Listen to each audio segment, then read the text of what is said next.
नमस्कार, मैं हूं रजत अवस्थी और आप देख रहे हैं इम्पैक्ट भारत टीवी।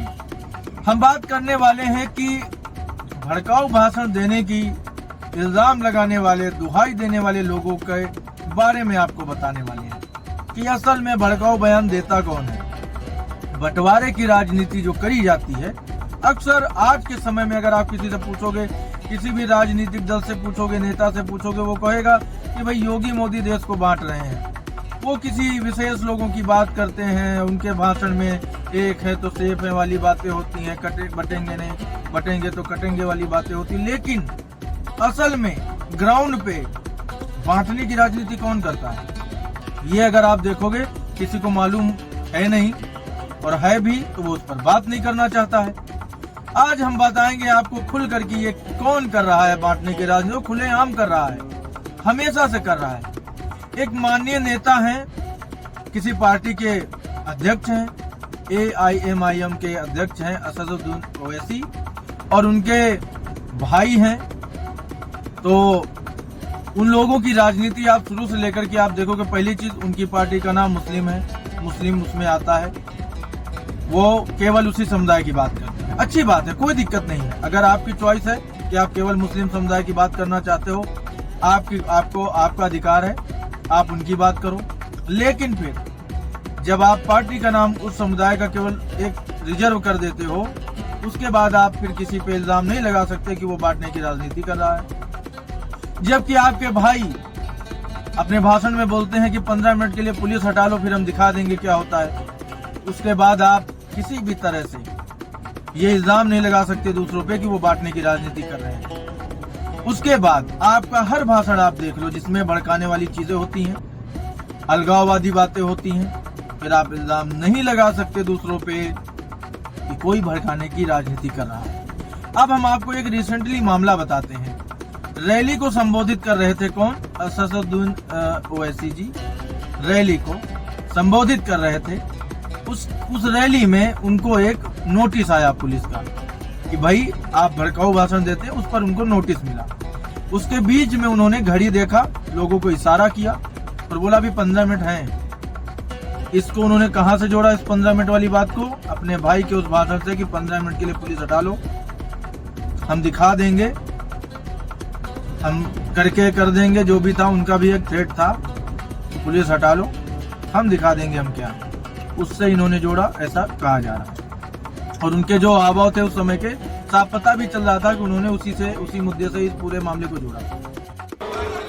सुनो, अभी टाइम कितना है? हाँ, 15 मिनट है अभी। वेरी सॉरी,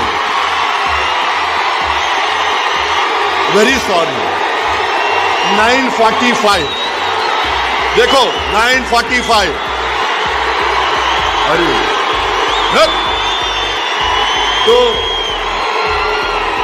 मैंने लिखा नोटिस में, सुनो आप मीडिया वालों, 9:45 घड़ी चेक कर लो तुम्हारी भी। तो अब हमारा ये सवाल है हमारे भारत की जनता से, क्या ये केवल वोट मांगने एक विशेष समुदाय के पास जाते हैं? जब वो किसी ऐसे क्षेत्र से चुनाव लड़वाते हैं, अपने किसी सीट पर किसी कैंडिडेट को उतारते हैं, तो क्या वहाँ केवल ये देख करके उतारा जाता है कि वहाँ केवल विशेष समुदाय है? तो ये जो राजनीति इनकी है, और इनकी तरह के कई सारे लोग हैं जिनकी राजनीति है, जो राम मंदिर नहीं जाना चाहते लेकिन इफ्तार पार्टी में जाते हैं। तो आप जब इस तरह की चीजें जो नेता करते हैं, बांटने की राजनीति, फिर वो दूसरों पर इल्जाम कैसे, किस मुंह से लगाते हैं? हमारी प्रॉब्लम ये है, और हमें जो दिखता है हम उस पर बात भी करते हैं। सबसे बड़ी प्रॉब्लम मेरी तो ये है। अब आप मुझे बताइए आप लोग कि ये जो राजनीति है कि भाई हम मंदिर नहीं जाएंगे लेकिन अब इफ्तार पार्टी में जाएंगे, ये बांटने की राजनीति कौन कर रहा है? भाई हम तो उसके पक्ष में नहीं है। इस देश में सभी, मैंने कल भी आपको बताया, आज भी बता रहा हूँ, इस देश में सभी एक होकर के रहें। और ये मनसा अगर रखी गई होती कि सभी एक होकर के रहें, तो शायद इस भारत के टुकड़े नहीं होते आजादी के बाद। जो धर्म के नाम पर भारत का विभाजन हुआ वो नहीं होता अगर ये सोच हुई होती। और ये जो हुआ विभाजन भी, उसमें भी कहीं ना कहीं राजनीतिक लोग थे और उन्हीं की राजनीतिक मंशा के चलते भारत का विभाजन पहले भी हुआ था। आज भी वो हिंदू, मुस्लिम, सिख, ईसाई को बांट करके वोट पाने के लिए इनको बांटने की कोशिश करते हैं। इनके हर भाषण में इन समुदायों के बांटने वाली, बंटवारे वाली राजनीति दिखती है। तो हमारा तो आग्रह मुस्लिम से भी है, सिख ईसाई से भी है, हिंदुओं से भी है कि इनका जो ये एक नेटवर्क है, इनका जो ये एक इकोसिस्टम काम करता है कि भाई धर्म के आधार पर बांट दो, जातियों के आधार पर बांट दो, वोट ले लो, इसको जब तक आप लोग समझोगे नहीं, इस देश में शांति नहीं हो सकती। इन्हें अपना वोट चाहिए, आप आपस में लड़ते रहो, आप आपस में भिड़ते रहो, आप अपना और अपने देश का नुकसान करते रहो। अगर यही चीजें शांतिपूर्ण तरीके से होने लगे, सब एक दूसरे के कंधे से कंधा मिला करके इस देश में काम करने लगे, एक दूसरे को अपना भाई मान करके काम करने लगे, तो इस देश की उन्नति जैसी अभी हो रही है ना, इससे 100 गुना रफ्तार से बढ़ जाएगी। आप देखो, कंडीशन आपको मैं आज बताता हूँ। एक समय जब पाकिस्तान भारत से आजाद हुआ तो मेरे अनुसार उनकी जरूरत भर की चीजें यहाँ से दी गई, हर तरह से उनको चीजों का बंटवारा हुआ था। यहाँ तक कि जो दस्तावेज थे ना, उनका भी बंटवारा हुआ था, मुद्रा का बंटवारा हुआ था, विभाजन हुआ, जब जमीन का तो हुआ ही। आज पाकिस्तान कहाँ पर है? आज भारत कहाँ पर है? भारत चांद पे पहुंच गया, भारत मंगल ग्रह पे पहुंच गया। आप सोचो, भारत सूरज पे मिशन कर रहा है और भारत आज हथियार बेच रहा है बाकी देशों को। बाकी देशों से कभी हथियार लिए जाते थे, आज भारत दे रहा है।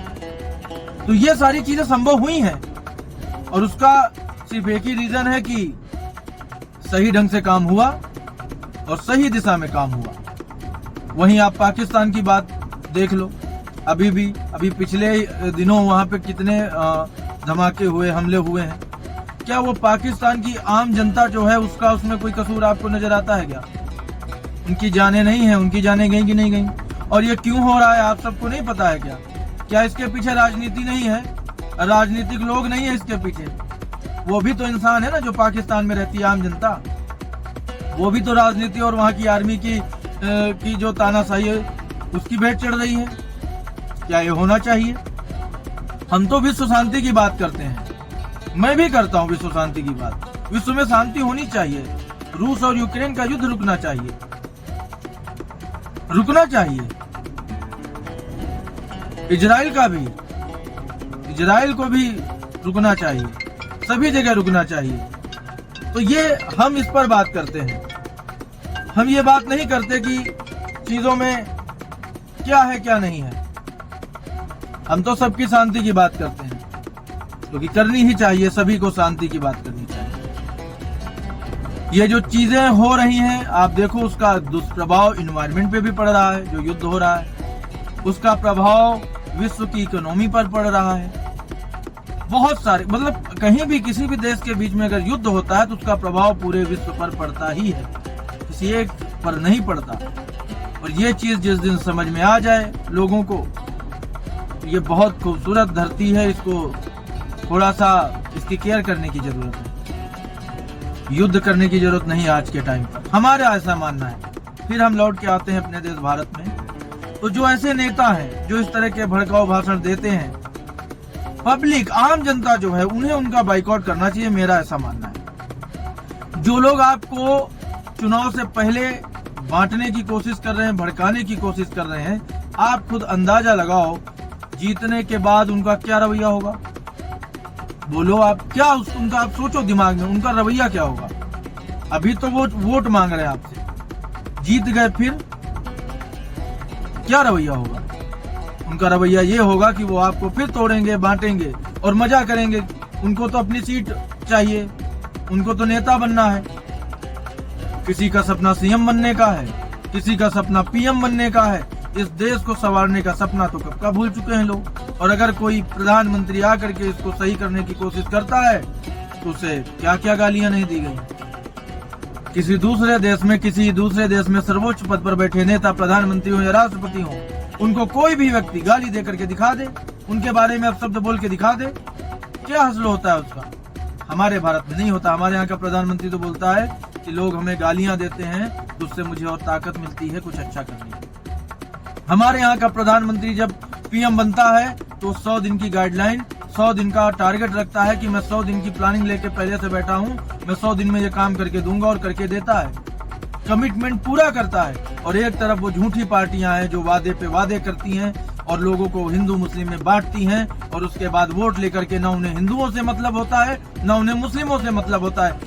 कई ऐसे पिछले समय में हम लोगों ने माफिया भी देखे, गुंडे भी देखे, जिन्होंने मुस्लिमों को ही जमीन हड़प ली, खुद को मुस्लिम कहते थे, उन्हीं की जमीन हड़प के बैठे हैं। वो बेचारे मुस्लिम जिनकी जमीनें हड़पी गई वो दर दर न्याय मांग रहे थे। कोई किसी का है क्या?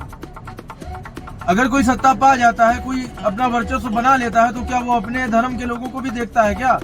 उन्हें भी नहीं छोड़ता। तो चाहे हिंदू हो या मुस्लिम, उन्हें इस देश के हित को लेकर के आगे वोट करना चाहिए मिलकर के, ना कि धर्म और जाति के हिसाब से। हमारा ये मैसेज है आप सबको देने का उद्देश्य मेरा ये है कि धर्म और जातियों के बजाय एक होकर के विकास पर वोट दो, इस देश के भविष्य को लेकर के वोट दो। क्योंकि आप जब बाहर जाते हो तो आप एक भारतीय कहलाते हो, इंडियन कहलाते हो, ना कि कोई मुस्लिम होते हो ना आप हिंदू होते हो। वहाँ आपको इंडियन बोला जाता है या भारतीय बोला जाता है। तो भारतीय बनो और सच्चे भारतीय बनो। अब इन नेताओं के बहकावे में आने की जरूरत नहीं है। अब इन नेताओं के जो झूठे बयान हैं उनमें पड़ने की जरूरत नहीं है। उनकी वजह से आपस में अपना विवाद करने की जरूरत नहीं है। उनकी वजह से कहीं भी किसी भी तरह का कोई भी आक्रोश जताने की जरूरत नहीं है, क्योंकि आपके परिवार का पेट आप पालोगे, वो नेता आकर के नहीं पालने वाले। आपकी मदद नहीं करेंगे। जो आपको आज लड़ाएंगे ना, वोट लेने के बाद, जीत जाने के बाद आपसे वो मिलने का उनके पास 2 मिनट का समय भी नहीं होता है। ये सच्चाई है और ये आप सब जानते हैं कि ये सच्चाई है। तो मेरा यही उद्देश्य था आज का ये एपिसोड आप लोगों के करने का, आप लोगों के लिए, क्योंकि मैं बहुत दिन से ये चीजें देख रहा हूँ कि धर्म और जाति के नाम पर बांट करके वोट लिए जाते हैं, उसके बाद भूल जाते हैं वो क्या है। इसलिए हर व्यक्ति, ये एक मेरा एक प्रयास था, बाकी तो जैसा हमेशा से चलता आया है, बहुत से लोगों ने प्रयास किया लोगों को समझाने का, वैसे ही मैंने एक छोटा सा प्रयास किया है।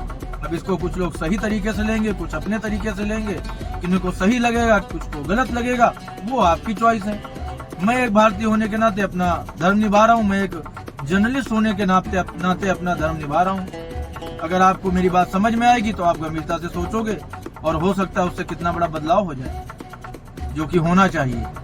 इस देश की तरक्की, इस देश का भविष्य, इस देश के लोगों का भविष्य, हमारे आने वाली पीढ़ी का भविष्य बेहतर हो, यही हम चाहते हैं। और इसी सब को ध्यान में रख के मैंने आज का एपिसोड आपके लिए किया। तो आज का ये बड़ा विश्लेषण यहीं तक था। अब हमारी मुलाकात आपसे होगी जल्द एक और बड़े विश्लेषण और खबर के साथ। तब तक आप देखते रहिए इम्पैक्ट भारत टीवी।